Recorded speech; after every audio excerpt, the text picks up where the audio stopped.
Walton அப்படிங்கிற நபர் சிட்டியில் இருக்கக்கூடிய வீட்டில் தனியாக வாழ்ந்துக்கிட்டு இருக்கார். அவருக்கு அம்மா அப்பா 2 பேருமே இறந்துட்டாங்க. அந்த வால்டன் தனிமையில் வாழ்ந்துட்டு இருக்கும்போது அவர் அங்கிள் தான் அவரை இவ்வளோ நாளாக பார்த்துக்கிட்டு வந்துட்டு இருந்தார். ஒரு நாள் அந்த அங்கிள் இறந்துட்டாருன்னு இவருக்கு மெசேஜ் வந்திருக்குது. அதை கேட்ட உடனே அவர் தான் சொந்த ஊருக்கு கிளம்புறாரு. அப்போது அவருக்கு பல விஷயங்கள், பழைய ஞாபகங்கள் எல்லாமே இவருக்கு வருது. அதாவது என்னென்னு பார்த்தீங்கன்னா, அவர் சின்ன வயசில் சொந்த வீட்டில் வாழ்ந்த நினைவுகளும் பெற்றோரோட நினைவுகளும் அவரோட ஞாபகத்துக்கு அப்போ வந்திருக்குது. அப்படியே காரில் ட்ராவல் பண்ணி கடைசியில் அங்கே போனதுமே அங்கே அவங்க அங்கிளோட இறுதிச் சடங்கு நடந்துக்கிட்டு இருக்குது. ஆனால் அதுக்கு முடியவே கிட்டத்தட்ட மாலை 6 மணிக்கு மேலே தாண்டி இருக்கு. அதுக்கப்புறமா எல்லாருமே அவங்க வீட்டுக்கு கிளம்பி போயிடறாங்க. ஆனால் வால்டன் அந்த அங்கிளோட அவனோட சொந்த வீடை பார்க்க ஆர்வம் அதிகமாக இருந்துக்குது. அந்த வீட்டை போய் பார்க்கும்போது இப்படி நல்ல நினைவோடு போயிட்டுருக்கிறாரு. அப்போ அங்கே பயங்கரமான டஸ்ட்டும் தூசியெல்லாம் அடைஞ்சிருக்குது அவர் பார்க்குறாரு. இந்த வீட்டில் உள்ள ஹாலில் அவரோட பொருள் கீழே இருந்திருக்குது. கொஞ்சம் பொருள் கீழே உடஞ்சி கடந்திருக்குது. அவங்க சின்ன வயசில் பார்த்த டிவி இது எல்லாமே பார்க்கும்போது ஒரு சந்தோஷம் அவருக்கு வந்துருக்குது. நம்ம சின்ன வயசில் ஒரு பொருளை தொலைச்சோம், ஆனால் அதுக்கப்புறம் நம்ம பெரிய பையன் ஒரு பொருளை தண்ணி கிடச்சினா நம்ம எவ்வளோ சந்தோஷப்படுவோமோ அதோட பயங்கரமாக அவருக்கு டபுள் சந்தோஷம் அவருக்கு கிடச்சிருக்குது. அப்படி இதே சந்தோஷத்தோடு அவர் கிச்சன் சைடு அப்படி நகர்ந்து சுற்றி பார்த்துட்டு அவரோட ரூம் மாடிக்கு மேலே இருக்கும். அப்போ அந்த ரூமுக்கு அவர் போகிறாரு. அங்கே போயிட்டு அந்த ரூமை பார்க்குறாரு. சின்ன வயசில் அவர் விளையாண்ட டாய்ஸ் எல்லாமே அங்கே இருந்திருக்கிறத பார்த்து ரொம்ப ரொம்ப ஹாப்பியாக இருந்திருக்கிறாரு. தென் அதுக்கப்புறமா அவங்க அம்மா ரூமுக்கு போகிறாரு. அங்கே அவங்க அம்மா யூஸ் பண்ண சில பொருள் இருக்கிறத பார்த்துக்கிட்டு யாரோ தன்னை வாட்ச் பண்ணதா எண்ணி ஃபீல் பண்ணியிருக்கிறாரு. உடனே வால்டன் அங்கே யாராச்சும் இருக்காங்களா பார்த்து திரும்ப அந்த ரூமில் உள்ள கவரை செக் பண்ணியிருக்கிறாரு.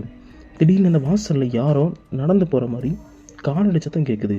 அந்த சத்தம் கேட்டதுமே உடனே வெளியே யார் இங்கே இருக்குதுன்னு பதில் சொல்லுங்கன்னு அவர் கத்துறாரு. ஆனால் அங்கே யாருமே இல்லை. அதுக்கப்புறமா மேலே இருந்து கீழே அவர் வராரு. அப்போ அவரோட அறையிலேருந்து பயங்கரமான சவுண்டு கேட்குது. அந்த சவுண்டு கேட்க ஆரம்பிச்சுக்குது. உடனே அந்த ரூமுக்கு போய் பார்க்குறாரு. ஆனாலும் யாருமே இல்லை. பட் திரும்பவும் வேறு ரூம்லேருந்து சவுண்டு கேட்குது. திரும்பவும் ஓடி போய் அந்த ரூமை போய் பார்க்குறாரு.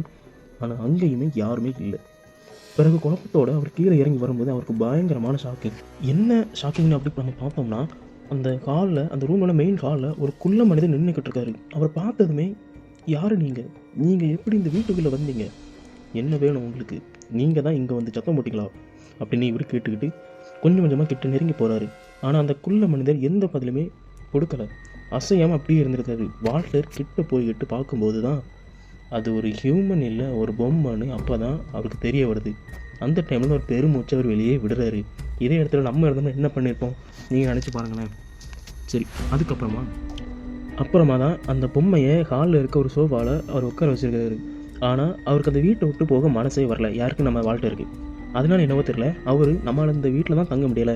ஸோ ஞாபகார்த்தமாக அந்த பொம்மையாச்சும் நம்ம எடுத்துக்கிட்டு போவோம்னு கார்லேருந்து வேகமாக திரும்பி அந்த பொம்மையை எடுத்துக்கிட்டு அவர் போகிறாரு.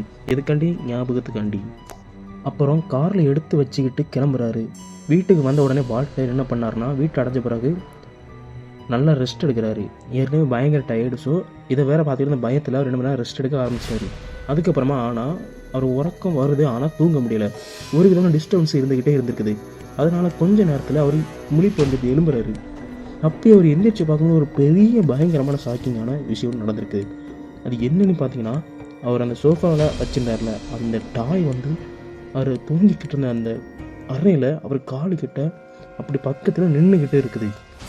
ஒரு நிமிஷம் நம்ம யோசித்து பார்ப்போமா, நம்ம நல்லா ரெஸ்ட் எடுத்துகிட்ருக்கோம், ஒரு டாய் நம்ம வாங்கி வச்சுக்கிறோம். அந்த டாய் நம்ம தூங்கினதுக்கப்புறம் நம்ம அறை பக்கத்தில் இப்படி பக்கத்தில் நின்றுச்சுன்னா உங்களுக்கு எப்படி இருக்கும்? அதை விட அவருக்கு டபுள் மடங்கு அந்த மனிதர் ஹைட்டுக்கு அந்த பொம்மை இருந்திருக்கு. திடீர்னு நைட்டு நம்ம அப்படி பார்க்கும் வச்சுல எவ்வளோ பயங்கரமாக இருக்கும். சரி, இந்த கதையோட அடுத்த பாட்டு அடுத்த வீடியோவில் வரும்.